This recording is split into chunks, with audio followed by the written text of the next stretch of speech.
បាទនេះគឺជាវគ្គបន្តនៃកម្មវិធីពេញចិត្តឬអត់វគ្គ3កម្មវិធីរបស់យើងគឺមានការឧបត្ថម្ភដោយទឹកផ្លែឈើអូឡាតេមកពីប្រទេសកូរ៉េសំឡើងពីទឹកដោះគោស្រស់និងផ្លែឈើពីធម្មជាតិដើម្បីបង្កើនសារធាតុកាល់ស្យូមនិងវីតាមីនសម្រាប់រាងកាយទឹកផ្លែឈើអូឡាតេជំនួយដល់សុខភាពឆ្អឹងនិងការលូតលាស់របស់ឆ្អឹងវីតាមីនដែលមាននៅក្នុងទឹកផ្លែឈើអូឡាតេធ្វើឲ្យស្បែកកាន់តែស្រស់ស្អាតអូឡាតេមាន3រសជាតិផ្អែមឆ្ងាញ់រសជាតិទឹកដោះគោលាយផ្លែប៉ោមរសជាតិទឹកដោះគោលាយផ្លែស៊េរីនិងរសជាតិទឹកដោះគោលាយផ្លែប៉េសទំនាក់ទំនងចែកចាយបន្តទឹកផ្លែឈើអូឡាតេតាមរយៈទូរស័ព្ទលេខ077 656និង800ក៏ដូចជា016 868និង671អូឡាតេភេសជ្ជៈនៃសម្រស់និងសុខភាពសូមអញ្ជើញបេក្ខជនរបស់យើងជាបន្តបាទគឺបេក្ខជនមានឈ្មោះថាអុកប៉ារ៉ាឌីសូមអញ្ជើញទស្សនាសមត្ថភាពប៉ារ៉ាឌីសូមគោរពជម្រាបសួរលោកលោកស្រីនាងកញ្ញាលោកតាលោកយាយពុកម៉ែបងប្អូនដែលកំពុងតាមដានទស្សនានៅទីនេះក៏ដូចជាតាមដានទស្សនានៅគេហដ្ឋានជម្រាបសួរបងគណៈកម្មការក៏ដូចជាបងតារាកិត្តិយសបងពិធីករពិធីការនីផងដែរបាទថ្ងៃនេះខ្ញុំបាទមានកិត្តិយសជាថ្មីបើទោះបីជាភ័យបន្តិចប៉ុន្តែនៅតែរីករាយដោយសារតែបានចូលរួមបន្តហើយនៅក្នុងថ្ងៃនេះផងដែរខ្ញុំបាទនឹងលើកយកនៅរឿងពុទ្ធប្រវត្តិមកធ្វើការបញ្ចូលសម្លេងប៉ុន្តែក៏សូមខន្តីនឹងអធិស្ឋានទុកជាមុនប្រសិនបើមានការខ្វះចន្លោះនៅត្រង់ចំណុចណាមួយសូមតាមដានស្ដាប់និងទេសនាជាមួយនឹងខ្ញុំបាទដូចតទៅមុនគ្រិស្តសករាជ623ថ្ងៃ15កើតខែវិសាខ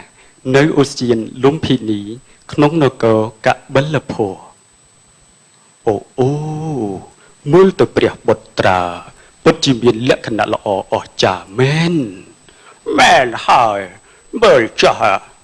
ព្រះអង្គមានបញ្ជ្រុយនៅក្នុងបាតជើងទៀតផងណាមែនហើយព្រះបុត្រាគឺជាបុគ្គលមិនធម្មតានោះទេព្រះរាជគ្រូរីករាយណាស់ដែលបានជួបអស់លោកតើព្រះរាជបុត្រារបស់យើងមានលក្ខណៈល្អដែរទេក្រាបទូលព្រះអង្គទូលព្រះបង្គំសូមថ្វាយព្រះនាមថាសិទ្ធត្ថៈមានន័យថាមានក្តីប្រាថ្នាសម្រេចក្រាបទូលសិទ្ធត្ថៈព្រះនាមនេះពិតជាព្រោះខ្លាំងណាស់ដូច្នេះចូលដាក់ព្រះនាមបុត្រជើងថាសិទ្ធត្ថៈចុះក្រាបទូលព្រះអង្គទូលព្រះបង្គំជឿជាក់ថាព្រះរាជកុមារសិទ្ធត្ថៈនឹងក្លាយទៅជាព្រះរាជាដ៏អស្ចារ្យនៃចក្រវាឡនេះក្រាបទូលតែយ៉ាងណាក៏ដោយចង់ណែយ៉ាងណាក៏ដោយចោះយ៉ាងម៉េចបើសិនជាព្រះបុត្រាទ្រង់លះបង់ផ្លូវលោកព្រះអង្គនឹងយាងទៅសាងភ្នោះក្រាបទូលថាម៉េចគឺជាព្រះបុត្រាហេតុអីក៏ត្រូវលះបង់ផ្លូវលោកពិតជាផ្ដេសផ្ដាស់ខ្លាំងណាស់ពេលនឹងខ្លាចទៅជាព្រះរាជាដ៏អស្ចារ្យទេតាអត់ទេក្រាបទូលព្រះរាជកុមារសិទ្ធត្ថៈនឹងយាងទៅសាងភ្នោះយ៉ាងពិតប្រាកដហើយបានត្រាស់ដឹងជាព្រះពុទ្ធអង្គទៀតផងក្រាបទូលមើលកោដញ្ញៈលោកដឹកក្មេងហើយឆ្លាតជាងគេចូល5មកមើលថាអ្វីដែលធ្វើឲ្យព្រះបុត្រារបស់យើងទ្រង់លះបង់ផ្លូវលោកហើយជ្រើសរើសវិធីចេញសាងភ្នោះបានត្រាស់ដឹងជាព្រះពុទ្ធអង្គនោះគឺនៅពេលដែលព្រះរាជកុមារទ្រង់ទតឃើញទេវទូតទាំង4ក្រាបទូលថាម៉េចទេវទូតទាំង4តើជាអ្វីទៅមនុស្សចាស់មនុស្សឈឺមនុស្សស្លាប់ហើយនៅសាមណៈក្រាបទូលអស់លោកមហាសេនាគណៈថ្លៃវិសេសចាប់ពីថ្ងៃនេះតទៅហាមដាច់ខាតមិនត្រូវឲ្យព្រះរាជកុមារសិទ្ធត្ថៈចេញពីព្រះរាជវាំងឡើយហើយមិនត្រូវឲ្យរបស់ទាំងអស់នោះក៏ដូចជាបុគ្គលទាំងអស់នោះដែរមកក្បែរព្រះរាជកុមារសិទ្ធត្ថៈទេយើងមិនខ្វល់ថាប្រើមនុស្សអស់ប្រមាណនោះឡើយសិទ្ធត្ថៈនឹងខ្លាចទៅជាស្ដេចដ៏អស្ចារ្យនៃនគរកបិលភុតនេះហើយគ្មាននរណាម្នាក់អាចរារាំងបានឡើយទទួលព្រះរាជបញ្ជាក្រាបទូលថ្ងៃ15កើតខែវិសាខ35ឆ្នាំក្រោយបើសិនជាអាត្មាអញបានត្រាស់ដឹងនៅក្នុងថ្ងៃនេះសូមឲ្យភាជមួយនេះចូលអណ្ដែតបញ្ច្រាស់ខ្សែទឹកតែបើសិនជាអត់ទេសូមឲ្យភាជមួយនេះចូលអណ្ដែតបញ្ច្រាស់ចូលអណ្ដែតបណ្ដោយខ្សែទឹកចោល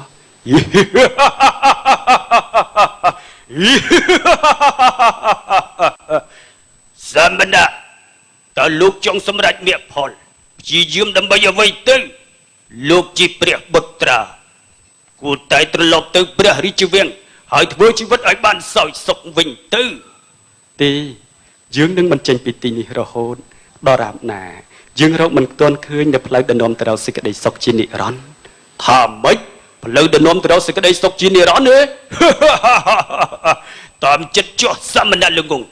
ឯនេះពិតជាល្ងងខ្លាំងណាស់យើងនឹងហៅព្យុះនៃភាពទរន់ទាំង9យ៉ាងព្យុះនៃភាពងងឹតងងុលទាំង9ប្រភេទថែមទាំងព្យុះភ្លើងយើងសូមផ្ចាញ់អំណាចរបស់ឯងព្យាយាមព្យាបាទព្យាបាទបំផ្លាញសមាធិរបស់ឯងបំផ្លាញសមាធិរបស់ឯង ហេតុអ្វីបានជាព្យុះភ្លើងខ្លាចទៅជាផ្កាទៅវិញអូព្យុះសង្គ្រាមទាំង9យ៉ាងមិនអាចផ្ចាញ់ព្រះសមណៈបានទេពេលនេះយើងសូមចោះចាញ់ហើយកេលេសនៃភាពងងឹតងងុលត្រូវបានបិទបញ្ចេញហើយរស្មីនៃការចេះដឹងក៏ចាប់ផ្ដើមភ្លឺឡើងទីបំផុតយើងក៏បានរកឃើញនៃសច្ចធម៌ដែលជាទីបញ្ចប់នៃការកើតចាស់ឈឺស្លាប់ណាត់ទេសន្តិបរាំងសុខខាងគ្មានសេចក្តីសុខឯណាដែលល្អប្រសើរជាងសេចក្តីស្ងប់ឡើយបាទសូមអរគុណ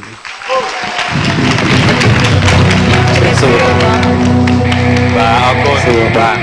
ឃើញរឿងនេះបញ្ចូលសម្លេងមានអត្ថន័យល្អឃើញនីតាដល់ពេលស្ដាប់ចឹងមានអារម្មណ៍មិនដែរនិយាយរួមខ្ញុំមានអារម្មណ៍ថាដូចមិនមែនគាត់និទានទេដូចមើលតាមទូរទស្សន៍គាត់និយាយមកដូចអារម្មណ៍យើងនៅក្នុងសាច់រឿងហ្នឹងហ្មងដូចខ្ញុំពងនៅទស្សនវិជ្ជានឹងផ្ទាល់តែម្ដងចា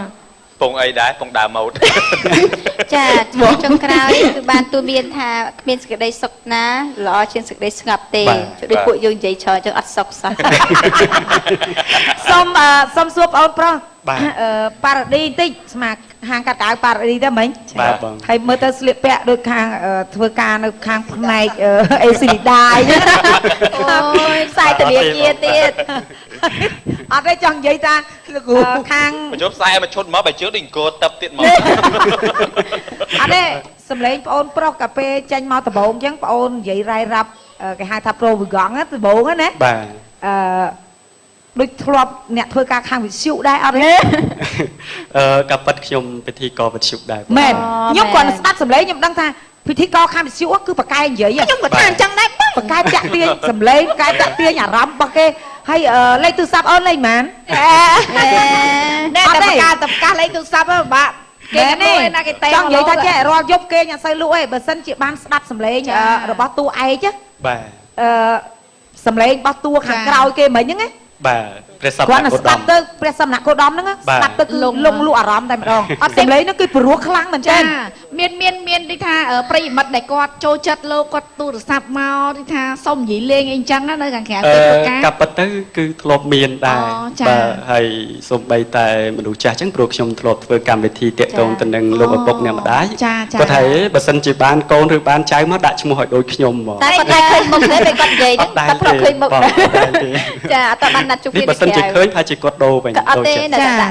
ចំពោះលោកប៉ារ៉ាឌីគឺគាត់ការលើកដាក់សម្លេងរបស់គាត់គឺល្អចានេះខ្ញុំពេញចិត្តហើយណាមួយទៀតគឺ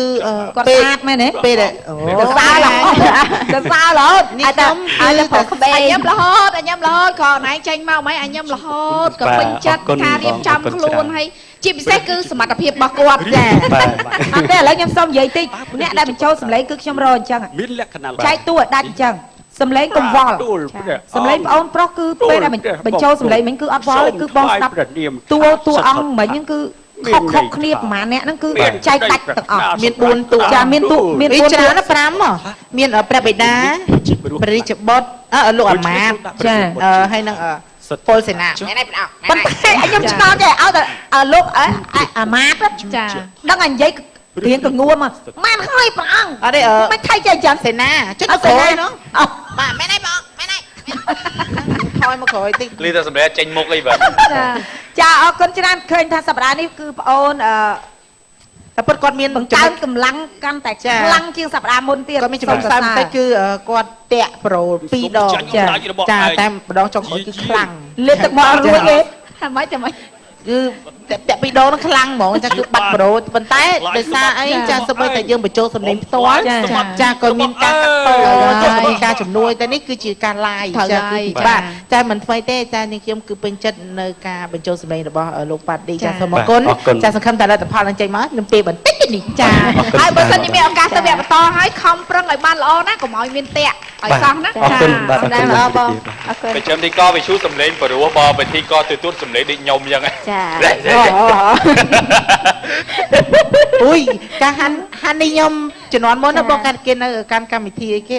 អូចាក់ចម្រៀងអានេះបានយូរតាំងពី អេរំលឹកនេះ អូចាក់អស់ហើយដល់ហ្នឹង គេនិយាយអត់ច្បាស់អីនឹងវា អើបាទតាំងពីចាក់អស់ និយាយបន្តទៀត បាទអរគុណអាយ៉ាសម្រាប់វិផ្លេស